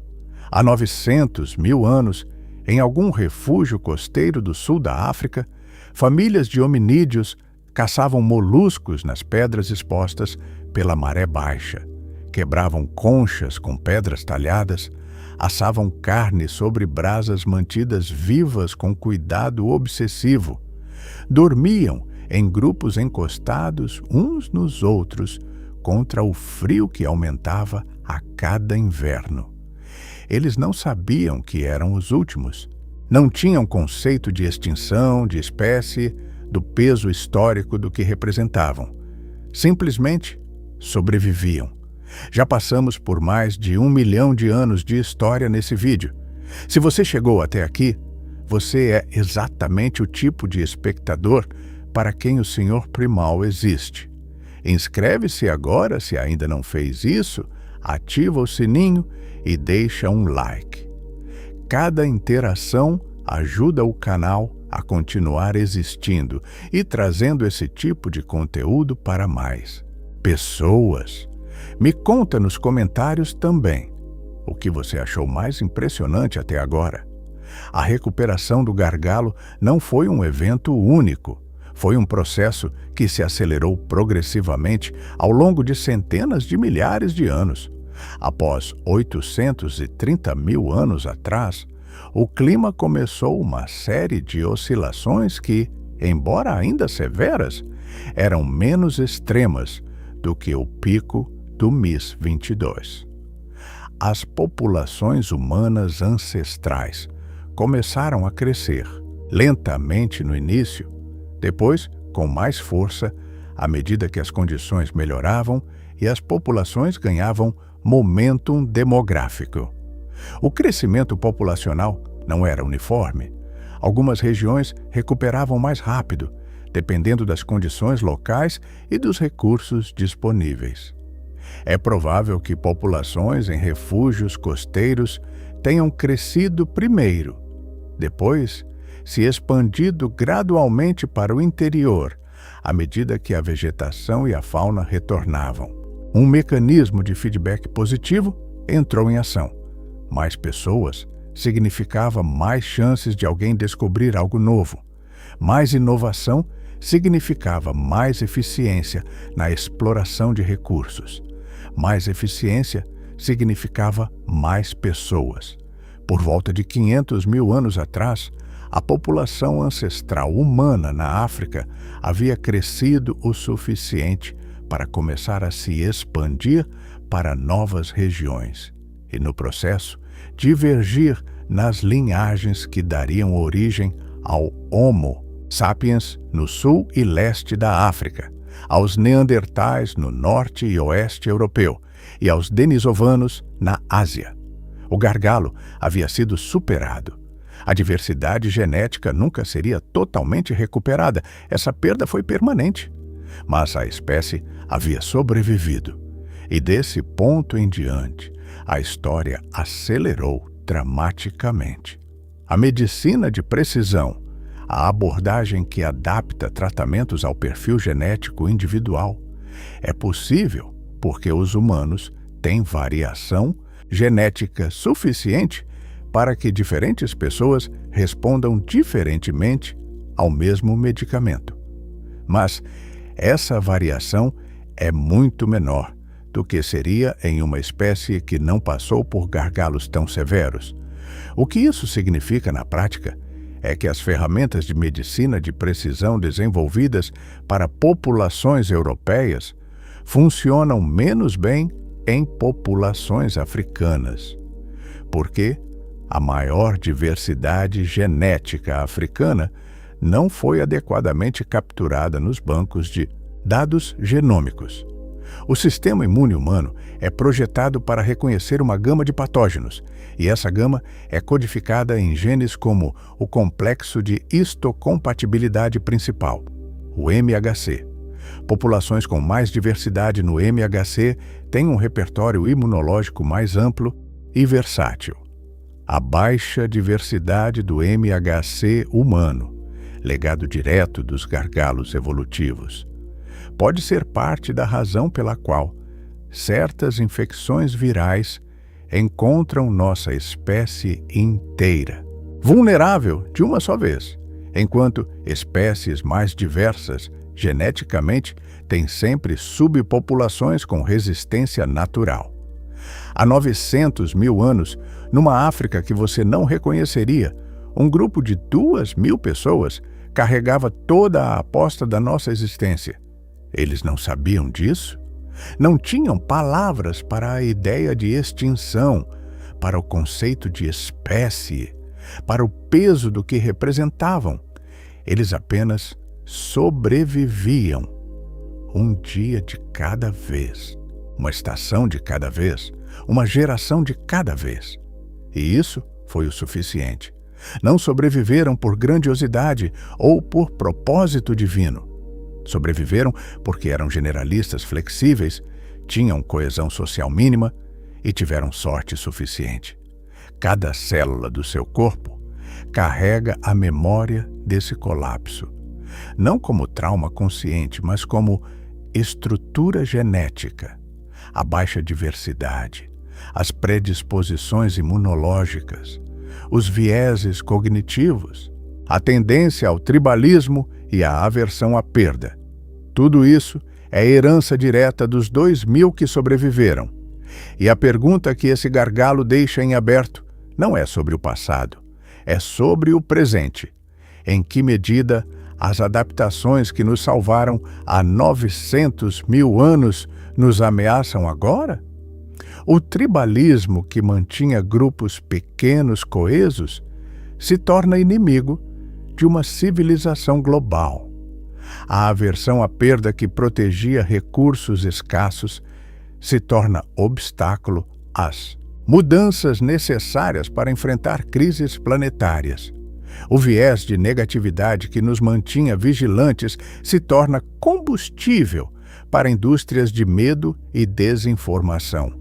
Você é descendente de sobreviventes extraordinários, mas as ferramentas que eles nos deixaram foram construídas para um mundo de escassez e perigo imediato, não para o mundo complexo e interconectado que construímos. O desafio da nossa época talvez seja exatamente esse: usar o cérebro que o gargalo nos forjou para superar os instintos que o gargalo nos deixou. Me conta nos comentários o que esse quase fim da humanidade te faz pensar sobre o presente, sobre nós como espécie, sobre onde vamos. E se você ainda não está inscrito no canal Senhor Primal, inscreve agora e ativa o sininho, porque ainda tem muita história pré-histórica esperando para ser contada. Vamos aprofundar o que a metodologia científica revela sobre esse período com mais precisão. A análise de haplótipos, grupos de variantes genéticas que tendem a ser herdadas juntas, revela padrões que são consistentes com um ancestral comum, recente para toda a humanidade. Esse fenômeno é chamado de coalescência genética e é central para toda a paleogenômica moderna. Para cada gene específico no genoma humano, é possível rastrear matematicamente o ponto no passado onde todos os alelos existentes hoje convergem num único ancestral. O surpreendente é que, para a maioria dos genes humanos, esses pontos de convergência se aglomeram num período que coincide exatamente com o gargalo identificado pelo Fitkoal. É como se cada gene humano contasse a mesma história, uma história de estreitamento, de compressão, de passagem por um funil muito apertado naquele momento específico. A consistência desse sinal entre genes diferentes, em cromossomos diferentes, em populações diferentes ao redor do mundo, é o que torna o gargalo tão difícil de contestar do ponto de vista genômico.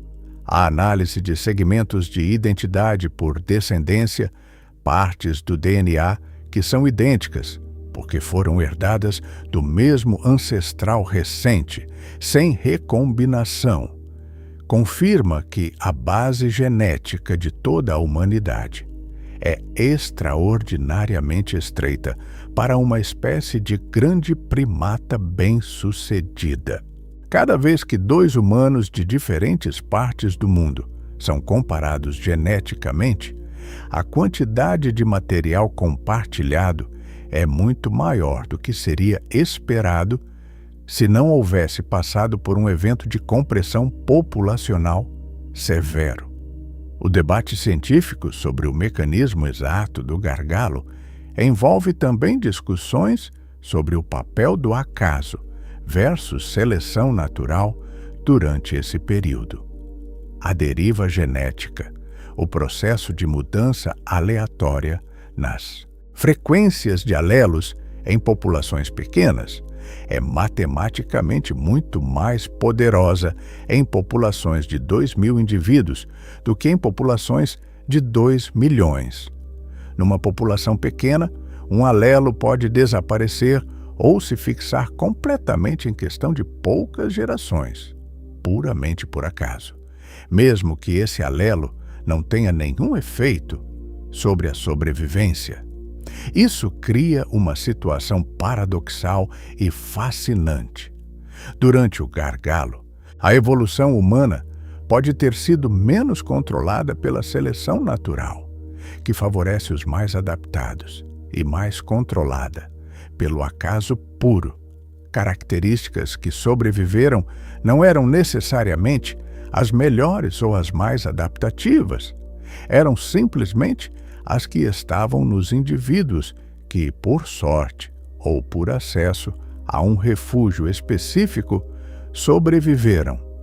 A humanidade moderna pode carregar heranças genéticas que não foram selecionadas por serem boas, foram apenas sorte do sorteio.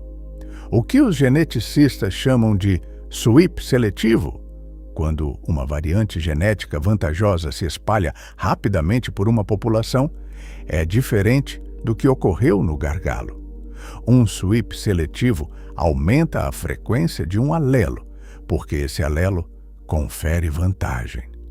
O que ocorreu no gargalo foi um sweep estocástico. Alelos que se tornaram universais não necessariamente por vantagem, mas por sorte. É a diferença entre um vencedor que ganhou a corrida por ser o mais rápido e um vencedor que ganhou porque os outros tropeçaram. A escavação e datação de sítios arqueológicos do período do gargalo é particularmente desafiadora, porque os materiais orgânicos raramente sobrevivem por mais de 500 mil de anos em condições naturais. As ferramentas de pedra, bifaces acheulenses, sobrevivem porque pedra não se decompõe, mas elas contam apenas parte da história. Qualquer ferramenta de madeira, qualquer recipiente de casca, qualquer corda, qualquer cobertura vegetal usada por esses hominídeos foi completamente destruída pelo tempo. Estamos lendo uma história com metade das páginas arrancadas. Os sítios mais informativos para o período são aqueles em locais de alta preservação, cavernas calcárias em regiões áridas, onde a combinação de pH alcalino e baixa umidade pode preservar ossos e ferramentas por centenas de milhares de anos. Sítios na África do Sul, como a caverna de Sterkfontein, Wonderwerk e os abrigos costeiros da Costa Sul, forneceram janelas preciosas para esse período. Mas esses sítios são exceções raras. Para cada sítio preservado, centenas ou milhares de locais de ocupação foram completamente apagados pelo intemperismo, pela erosão e pelo recobrimento por sedimentos. A paleoantropologia forense, a análise das marcas em ossos fossilizados para reconstruir comportamento, revelou detalhes perturbadores sobre a vida durante o gargalo. Marcas de dentes em ossos humanos indicam que o canibalismo, provavelmente ritual ou de emergência, ocorria nessas populações. Não necessariamente como prática regular, mas como resposta a condições extremas de fome. Quando o grupo estava na beira da morte por inanição, os corpos dos mortos representavam um recurso calórico, que, em situações extremas, era utilizado. Essa evidência é desconfortável, mas biologicamente compreensível. Em situações de extrema privação calórica, o cérebro humano, como o de qualquer mamífero, avalia recursos disponíveis de forma fundamentalmente diferente do que em condições normais. O canibalismo de emergência documenta-se em grupos humanos modernos em situações de fome extrema. Para hominídeos que já viviam cronicamente no limite calórico, num ambiente de colapso ecológico, seria surpreendente se esse comportamento nunca ocorresse. As marcas de processamento em ossos humanos, cortes de ferramentas de pedra, fraturas para a extração de medula, são indistinguíveis das marcas deixadas no processamento de qualquer outra carcaça. Isso sugere que os mortos eram tratados como recursos alimentares de forma sistemática, não apenas como resposta a crises pontuais. É um dado que humaniza paradoxalmente esses ancestrais. Mostra que estavam tão desesperadamente lutando para sobreviver que os limites que nós construímos entre o aceitável e o inaceitável simplesmente não existiam para eles.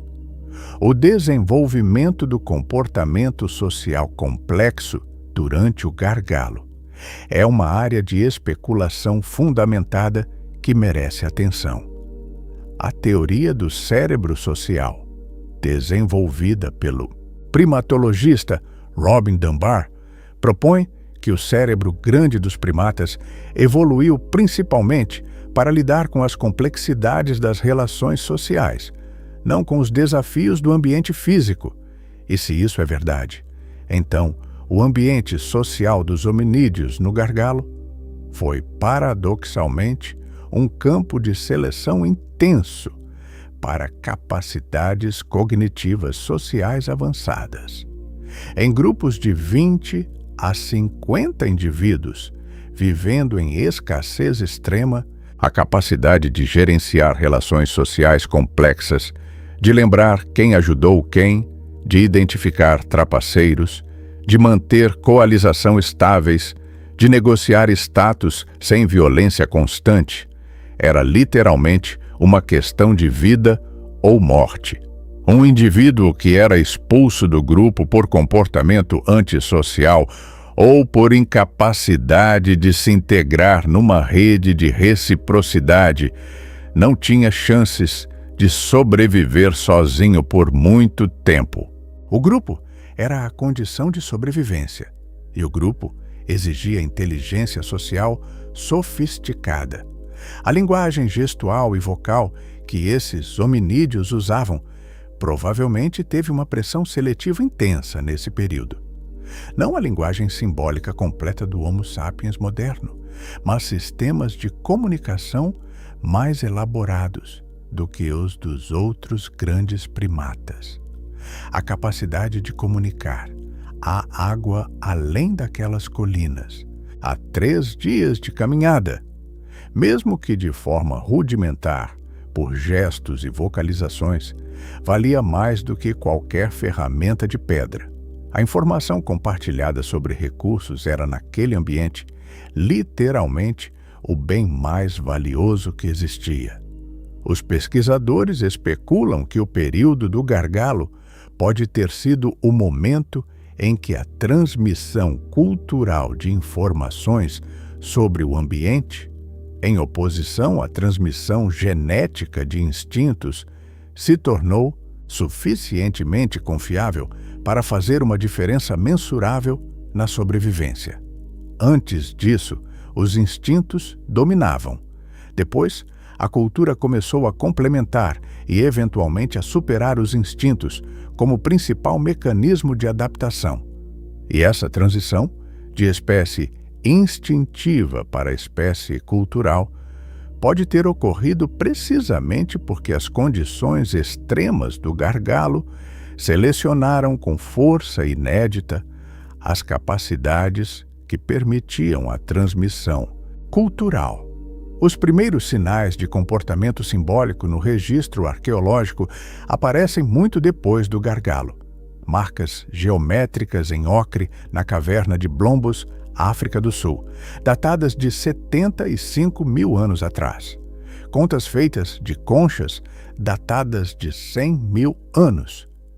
Mas esses comportamentos podem ter raízes muito mais profundas que simplesmente não preservaram artefatos identificáveis.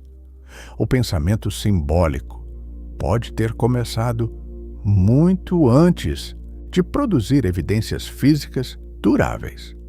E é biologicamente plausível que suas raízes estejam no período de pressão extrema do gargalo. A neurociência comparativa oferece uma perspectiva complementar: o córtex pré-frontal humano, a região do cérebro responsável pelo planejamento, pelo controle de impulsos, pela tomada de decisão e pela regulação emocional, é desproporcionalmente grande comparado ao de outros primatas. Mesmo quando se controla o tamanho total do cérebro, essa expansão tem raízes evolutivas que os neurocientistas datam como anterior ao surgimento do Homo sapiens. Está presente de forma rudimentar em ancestrais anteriores. O que o ambiente do gargalo pode ter feito é intensificar a seleção para as funções específicas do córtex pré-frontal, mais relacionadas à sobrevivência em grupo. controle de impulsos em situações de estresse extremo, planejamento de curto e médio prazo, teoria da mente, a capacidade de entender o que outros pensam e sentem. Em situações de escassez, o indivíduo que conseguia controlar seus impulsos agressivos numa interação social tensa, que conseguia planejar onde estaria na próxima semana e que conseguia antecipar as intenções dos outros membros do grupo, tinha vantagem significativa sobre os que não conseguiam. A relação entre o gargalo e o surgimento eventual do Homo sapiens como espécie anatomicamente moderna é um dos debates mais ativos da paleoantropologia contemporânea. O Homo sapiens aparece no registro fóssil de forma mais clara por volta de 300 mil anos atrás, na Etiópia. Os fósseis de Jebel Irhoud, no Marrocos, são agora datados de 315 mil anos. Isso é muito depois do gargalo, mas muito antes dos comportamentos modernos documentados. Havia uma lacuna de mais de 200 mil anos entre a anatomia e o comportamento moderno. Essa lacuna intriga os pesquisadores. O cérebro do tamanho e forma modernas existia muito antes dos comportamentos modernos. Por que levou tanto tempo para que esses cérebros produzissem arte, símbolos, linguagem complexa, inovação tecnológica acumulativa? Uma hipótese é que o potencial estava lá, mas a densidade populacional ainda era muito baixa para que a transmissão cultural funcionasse de forma eficiente. Com poucos indivíduos, as inovações se perdiam antes de se espalhar. Foi apenas quando a população cresceu o suficiente para criar redes densas de transmissão cultural que o potencial cognitivo do cérebro moderno finalmente se expressou plenamente.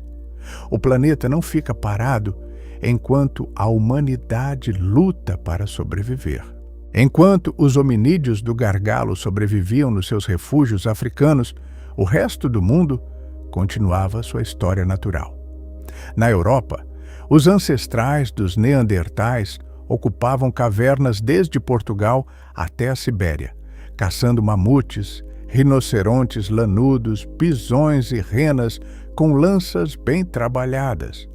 Na Ásia Oriental, populações de Homo erectus tardio continuavam sua existência em habitats de floresta e savana. No sul e sudeste asiático, formas ainda mais enigmáticas de hominídeos viviam em isolamento. A questão de se essas linhagens paralelas, os neandertais, os denisovanos, o Homo erectus tardio, também passaram por seus próprios gargalos nesse período, é fascinante.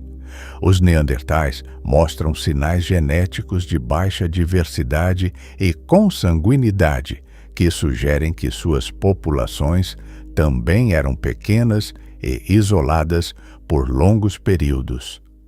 Os denisovanos, conhecidos quase exclusivamente por fragmentos de DNA extraídos de poucos ossos encontrados em cavernas siberianas, mostram diversidade tão baixa que suas populações totais provavelmente nunca foram grandes.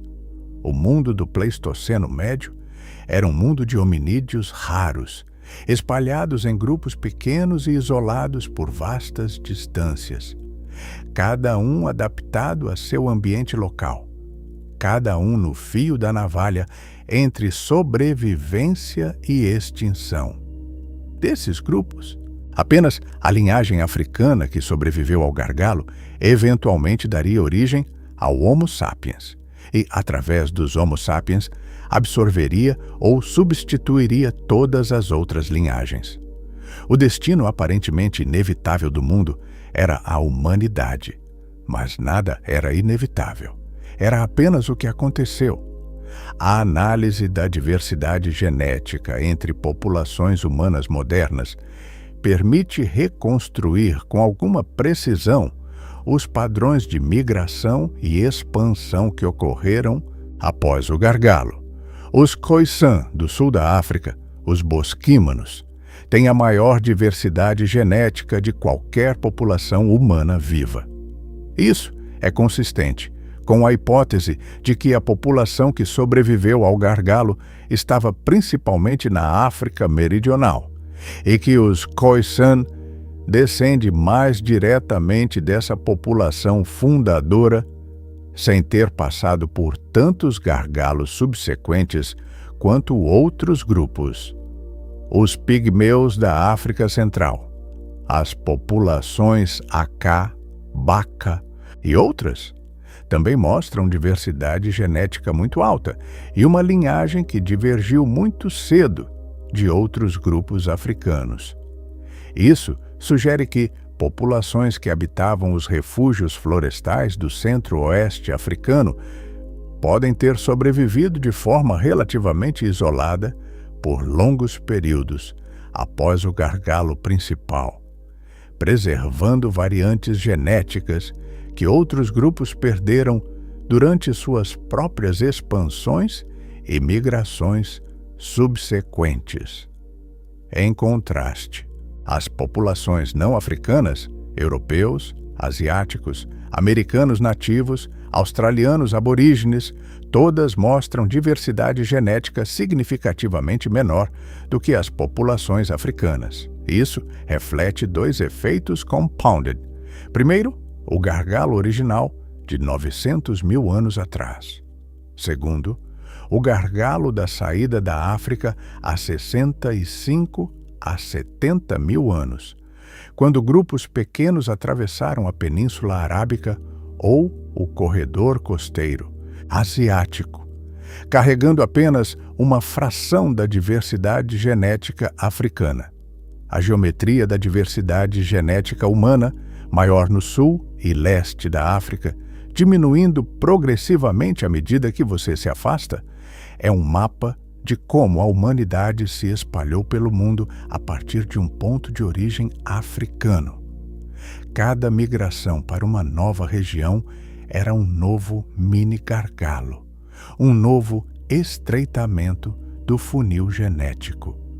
A humanidade fora da África é, geneticamente, um subconjunto de um subconjunto, cada camada de migração removendo mais diversidade, deixando populações progressivamente mais semelhantes entre si. E aqui está o paradoxo final e mais profundo do gargalo, de 900 mil anos atrás. O evento que quase destruiu nossa espécie também pode ter sido o catalisador das características que tornaram nossa espécie tão extraordinariamente bem-sucedida. As pressões extremas de um ambiente catastrófico sobre uma população minúscula criaram condições para a seleção intensa de capacidades cognitivas, comportamentos sociais e flexibilidades adaptativas, que, quando as condições melhoraram, se revelaram como uma vantagem evolucionária sem precedente no planeta. A resiliência não é apenas sobreviver ao pior, é sair do pior diferente, mais adaptado, mais capaz, mais equipado para os desafios que virão. E embora seja impossível provar que o gargalo causou as capacidades que tornaram o Homo sapiens único, a coincidência temporal é sugestiva o suficiente para que os pesquisadores continuem explorando essa hipótese com crescente sofisticação metodológica. O quase fim pode ter sido o começo do que somos. O impacto do gargalo na biologia reprodutiva humana é um ângulo que raramente recebe atenção adequada. A baixa diversidade genética tem implicações diretas para a compatibilidade imunológica entre parceiros reprodutivos. Em muitos vertebrados, a escolha de parceiros é influenciada por genes do sistema MHC. As fêmeas tendem a preferir machos com perfis MHC diferentes dos seus, garantindo que os filhotes terão sistemas imunes mais diversificados e, portanto, mais robustos. Estudos em humanos modernos sugerem que essa preferência existe de forma residual, mediada pelo olfato, mesmo que a maioria das pessoas não esteja consciente disso.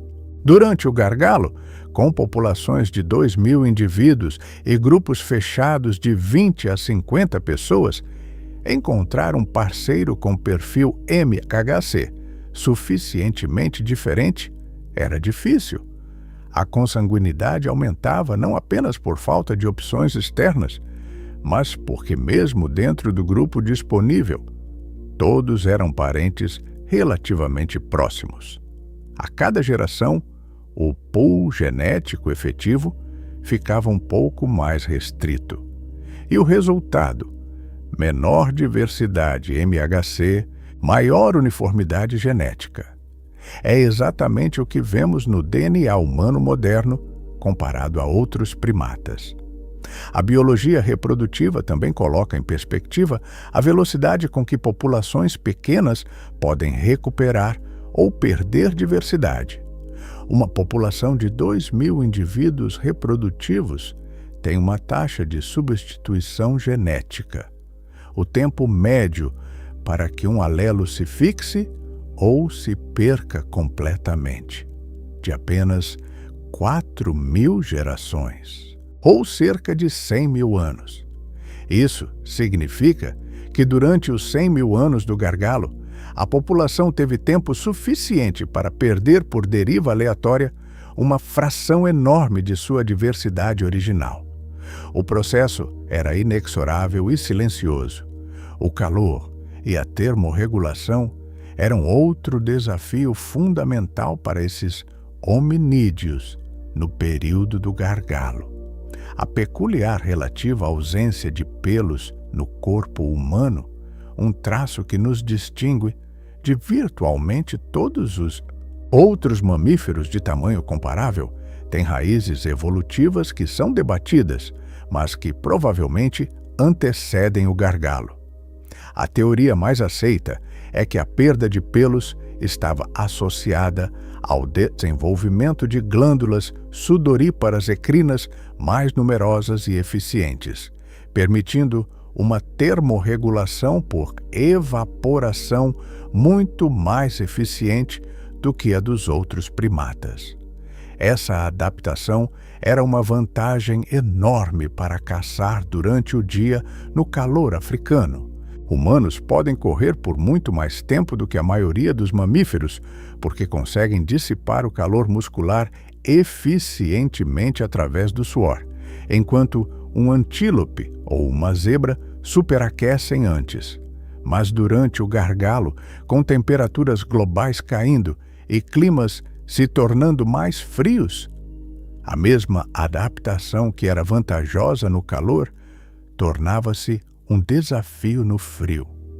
Sem pelos, sem roupas, com suor que evapora e resfria, esses hominídeos eram vulneráveis ao frio de formas que mamíferos com pelagem não eram.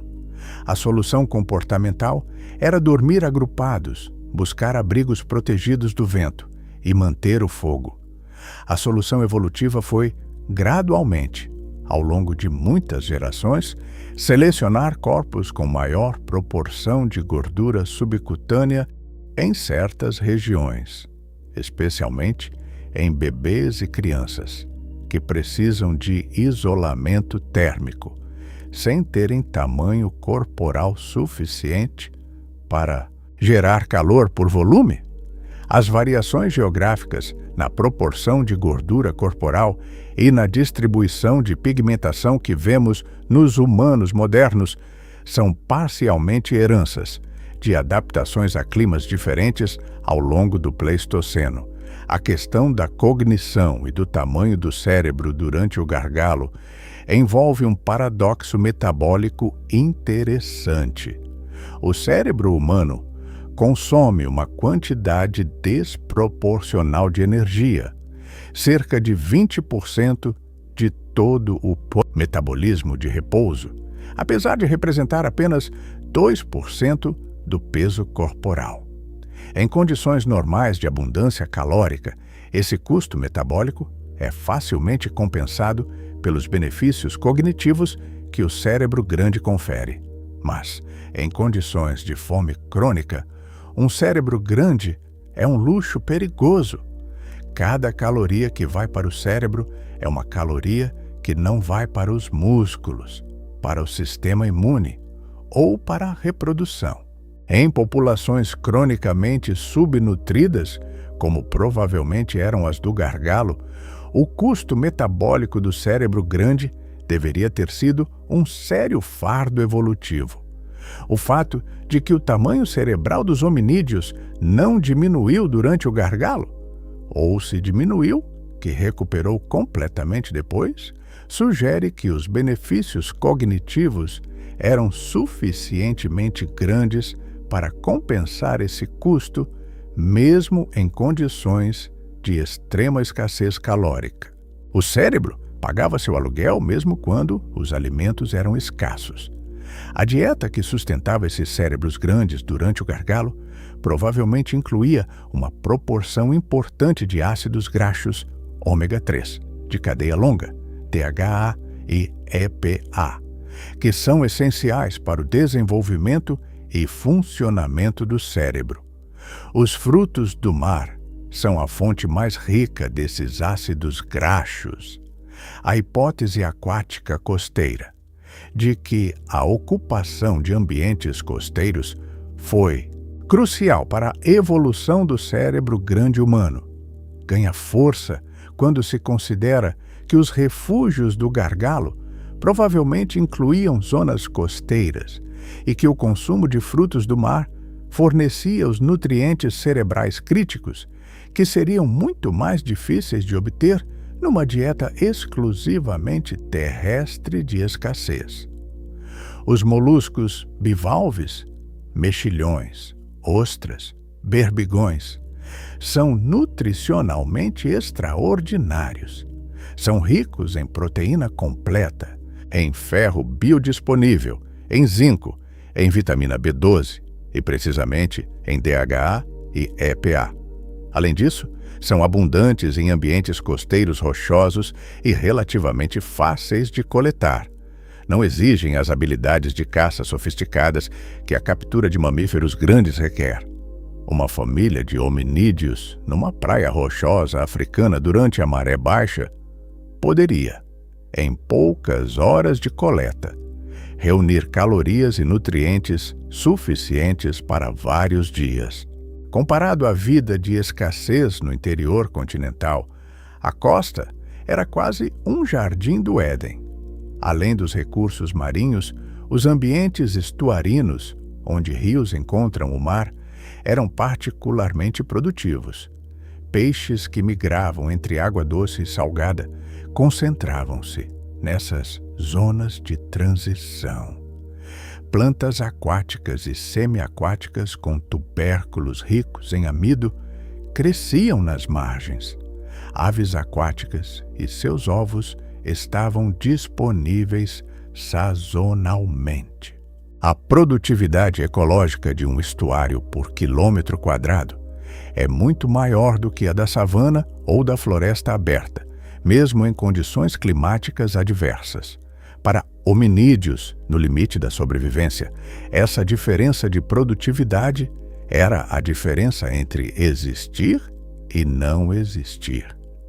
A relação entre os hominídeos do gargalo e o fogo merece um aprofundamento específico, porque o fogo não é apenas uma fonte de calor e uma ferramenta de cozimento. É também um transformador social. O fogo cria um ponto focal para o grupo ao anoitecer. Em torno de uma fogueira, os indivíduos ficam acordados mais tempo do que ficariam no escuro, estendendo as horas disponíveis para interações sociais, além do trabalho diurno de subsistência. Antropólogos que estudam caçadores-coletores modernos documentaram que as horas ao redor da fogueira são dedicadas predominantemente à narração de histórias, ao fortalecimento de vínculos sociais, ao planejamento coletivo. Essa extensão das horas sociais pelo fogo pode ter sido crucial para o desenvolvimento da coesão social, que permitiu aos grupos pequenos do gargalo sobreviver como unidades coesas. E o fogo também tinha valor defensivo. Os predadores noturnos, mesmo os grandes felídeos, tendem a evitar o fogo. Um grupo dormindo ao redor de uma fogueira mantida acesa estava muito mais seguro do que o mesmo grupo dormindo no escuro. Cada hora extra de sono seguro era uma recuperação adicional de energia para o dia seguinte de busca de alimentos. A manutenção do fogo era, em si mesma, uma responsabilidade social significativa. Alguém tinha que acordar periodicamente durante a noite para adicionar combustível. Essa guarda do fogo era uma tarefa que provavelmente recaía sobre os membros mais alertas do grupo, ou era dividida em turnos. É uma das primeiras formas documentáveis de divisão de trabalho não baseada em gênero ou força física. Qualquer indivíduo capaz de coletar lenha e monitorar chamas podia contribuir para essa função vital. E grupos que distribuíam melhor essa responsabilidade dormiam mais seguramente do que grupos onde recaía sobre um único indivíduo sobrecarregado. A transmissão intergeracional de conhecimento sobre plantas comestíveis era provavelmente uma das formas mais importantes de acumulação cultural nesses grupos. O conhecimento botânico de uma região é vasto e complexo. Quais plantas têm tubérculos comestíveis, em qual estação cada um está disponível e mais nutritivo, como preparar plantas que são tóxicas cruas, mas comestíveis cozidas. Como distinguir espécies comestíveis de espécies venenosas que se parecem externamente. Esse conhecimento não está escrito em nenhum gene. Tem que ser aprendido observando os mais velhos e praticando ao longo de anos.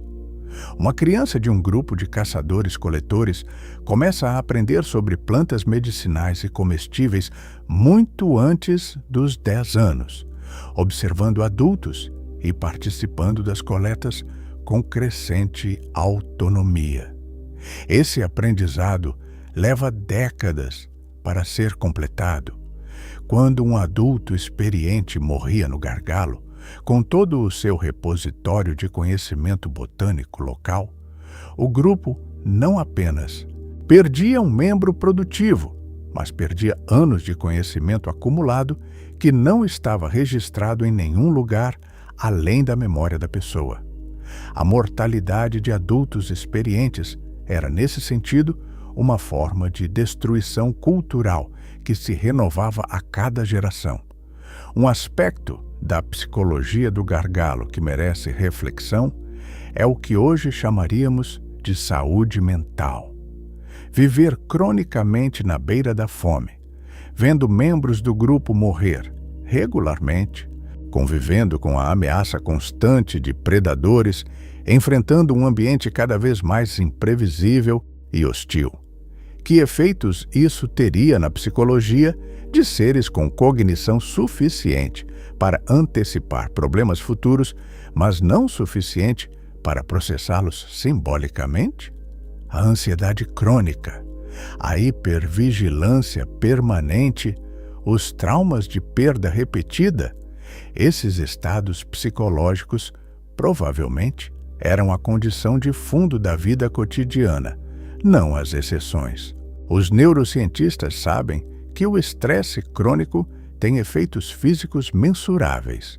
Eleva o cortisol, suprime o sistema imune, interfere com a reprodução, acelera o envelhecimento celular.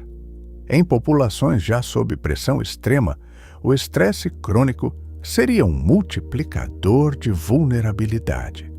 Indivíduos com maior resiliência ao estresse, aqueles cujos sistemas de regulação emocional eram mais eficientes, cujos cérebros conseguiam manter funcionalidade, mesmo sob pressão extrema, tinham vantagem de sobrevivência. E essa seleção para a resiliência ao estresse pode ser parte da herança que carregamos hoje. A questão do que acontece com crianças durante períodos de privação extrema é particularmente perturbadora quando aplicada ao gargalo. A privação nutricional durante os primeiros anos de vida tem efeitos permanentes no desenvolvimento cognitivo, no sistema imune e no crescimento físico. Crianças que sobrevivem à fome severa nos seus primeiros 2 anos de vida, o chamado período crítico de desenvolvimento neural, frequentemente carregam déficits cognitivos e imunológicos para a vida toda. Num grupo de hominídeos no gargalo, a maioria das crianças provavelmente vivenciava algum grau de privação nutricional nos seus anos formativos. E ainda assim, a espécie sobreviveu. O que isso implica é que a seleção natural funcionava com brutalidade eficiente. Os indivíduos que sobreviviam à privação dos primeiros anos e ainda assim conseguiam reproduzir-se eram os mais robustos, os mais eficientes metabolicamente, os mais capazes de extrair o máximo de uma dieta mínima. Cada geração que sobrevivia ao gargalo era uma geração que havia sido filtrada pelas condições mais duras imagináveis. A humanidade que emergiu do gargalo não era a humanidade que entrou nele. Era uma versão forjada pelo fogo da escassez.